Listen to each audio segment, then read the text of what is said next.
ఆసాపై America చేపట్టిన దాడిని ఖండిస్తూ సంగారెడ్డిలో సిపిఎం ఆధ్వర్యంలో నిరసన కార్యక్రమం నిర్వహించారు. సంగారెడ్డి కొత్త బస్టాండ్ వద్ద జరిగిన ఈ కార్యక్రమంలో సిపిఎం జిల్లా కార్యదర్శి గొల్లపల్లి జయరాజు పాల్గొని తీవ్ర వ్యాఖ్యలు చేశారు. అమెరికా ప్రపంచ బందిపోటులా వ్యవహరిస్తూ ఒక సార్వభౌమ దేశంపై అమానుష దాడులకు పాల్పడుతోందని చెప్పారు.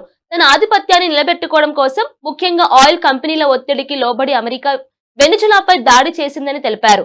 అమెరికా యుద్ధోన్మాద చర్యల వల్ల ప్రపంచ శాంతికి ముప్పు వాటిల్లుతోందని చెప్పారు. ప్రజాస్వామ్యబద్ధంగా ఎన్నికైన వెనిజులా అధ్యక్షుడు నికోలస్ మదురోను ఆయన భార్యను అక్రమంగా నిర్బంధించి అమెరికాకు తరలించడాన్ని తీవ్రంగా ఖండించారు. వీరిని తక్షణమే విడుదల చేయాలని డిమాండ్ చేశారు.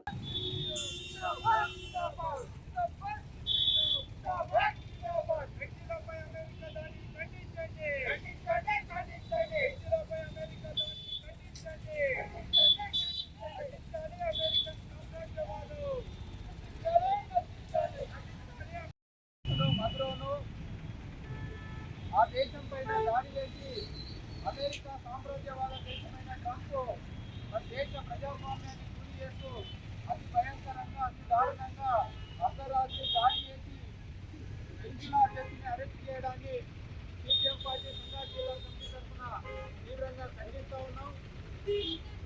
వెనిజులా అధ్యక్షుని ఏదైతే అరెస్ట్ చేశారో అరెస్ట్ చేసిన మద్దతులు వెంటనే విడుదల చేయాలని సిపిఎం పార్టీ తరఫున డిమాండ్ చేస్తా ఉన్నాం.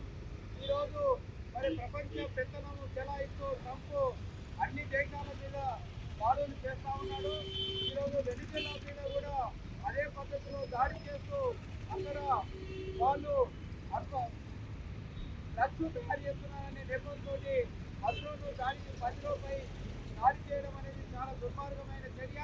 ఈరోజు మధురోను అరెస్ట్ చేయడానికి ప్రధానమైన కారణం వెనిజులాలో ప్రపంచంలోనే పెద్ద ఎత్తున ప్రపంచంలో ఏ దేశంలో లేని చమురు నిల్వలు అక్కడ ఉన్నాయి.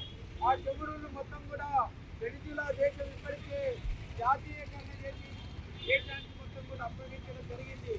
ఆ చమురు నిల్వల మీద అన్నమాట ట్రంప్ మొత్తం కూడా దాన్ని కంట్రోల్లో తీసుకోవడానికి కోసమే ఈరోజు వెనిజులా అధ్యక్షుని దుర్మార్గంగా అరెస్ట్ చేయడం అనేది జరిగింది. కాబట్టి దీన్ని మొత్తం కూడా ప్రజాస్వామ్య దేశాన్ని మొత్తం కూడా ముక్తకంఠంతో ప్రపంచమంతా కూడా ఖండిస్తూ ఉన్నది. ఇప్పటికే అమెరికా నగరంలో ఉన్న అంశాన్ని కూడా దీన్ని తీవ్రంగా ఖండించారు. మీరు అమెరికా దేశంలోని న్యూయార్క్ నగరంలో మధురోను అరెస్ట్ చేయడానికి ఖండిస్తూ కార్యక్రమాలు చేయడం జరుగుతూ ఉంది.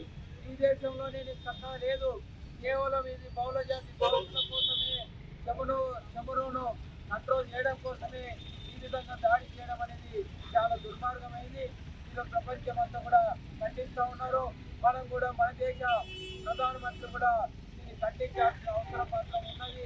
ఈరోజు ప్రపంచం అంతా కూడా ఇలాంటి దాడిని ఖండించాలని చెప్పేసి సిపిఎం పార్టీ తరఫున మేము తెలియజేస్తా ఉన్నాం. ఈరోజు దేశవ్యాప్తంగా